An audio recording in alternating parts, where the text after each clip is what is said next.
What if I told you that one of history's most feared figures was not created by legend, but by a world where fear was currency and mercy was fatal?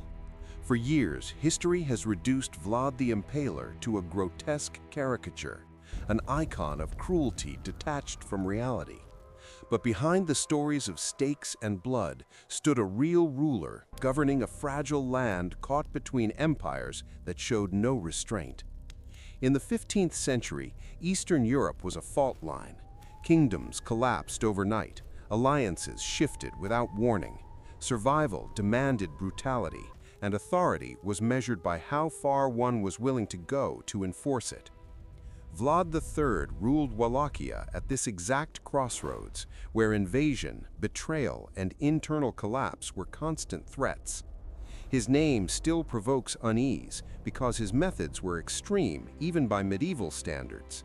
Yet they were not random acts of madness. They were deliberate, calculated decisions made in response to a violent world that rewarded terror more than justice. To understand Vlad the Impaler is not to excuse him, but to confront how power, once rooted in fear, reshapes both the ruler and the land he controls. Vlad III was born in 1431 in the Transylvanian city of Sighișoara into a family already surrounded by danger. His father, Vlad II Dracula, ruled Wallachia under constant pressure from two rival powers, the Kingdom of Hungary to the west and the expanding Ottoman Empire to the south. Wallachia itself was small, unstable, and plagued by internal betrayal. The ruling class, the boyars, frequently deposed princes, shifting loyalties whenever survival demanded it. Vlad grew up knowing that power was never inherited safely. It had to be enforced. This lesson became brutally personal in 1442 when Vlad and his younger brother Radu were sent as hostages to the Ottoman court. Their lives were guarantees of their father's obedience.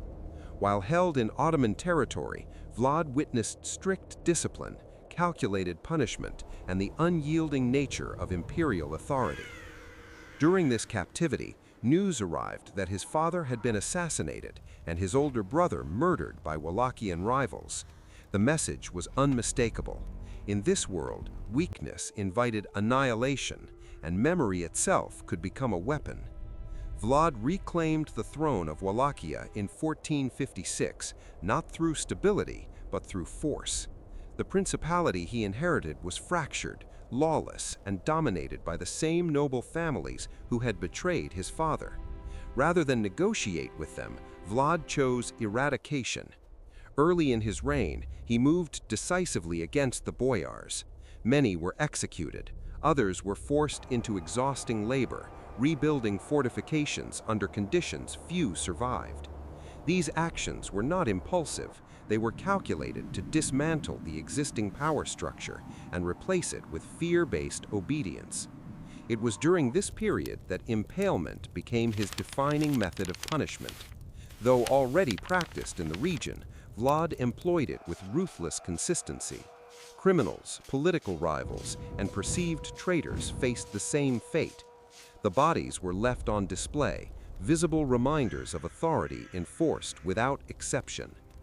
Order returned quickly. Theft declined. Roads became safer. But the price was silence. Silence born not of loyalty, but of terror. With each stake raised, Vlad crossed further into a form of rule that could not be reversed. The consequences of Vlad's rule soon extended beyond Wallachia's borders.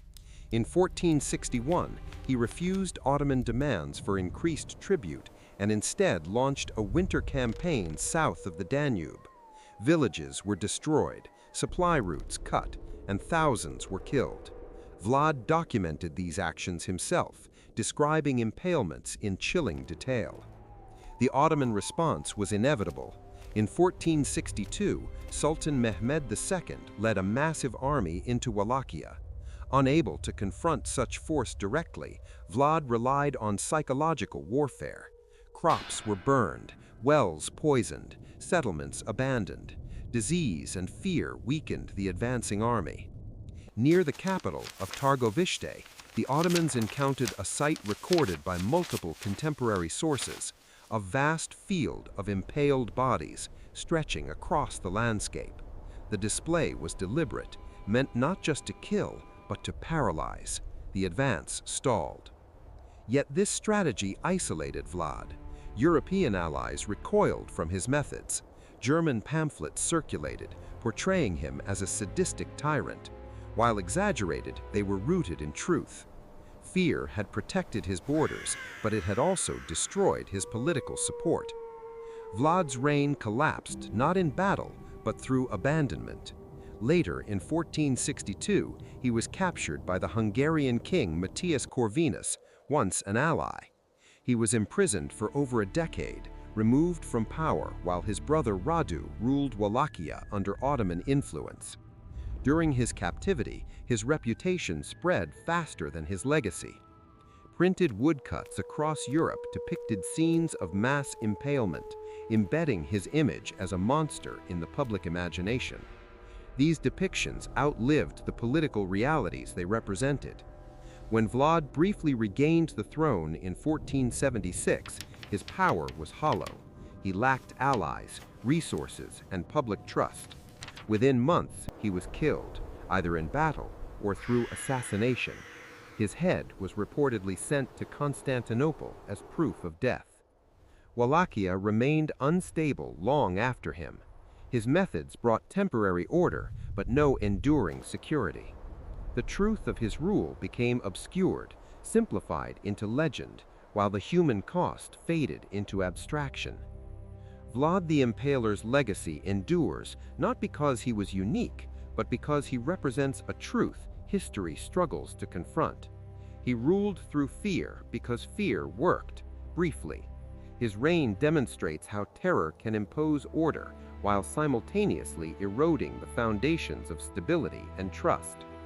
Stripped of myth, his story is not supernatural, it is profoundly human.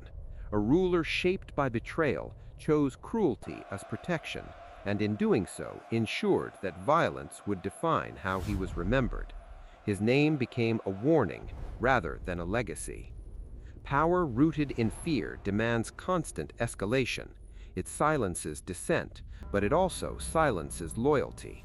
When fear fades, nothing remains to hold authority together. Long after the stakes were removed and the battles forgotten, Vlad's shadow persisted, not as a creature of legend, but as a reminder of how easily survival can become justification and how quickly control turns into ruin.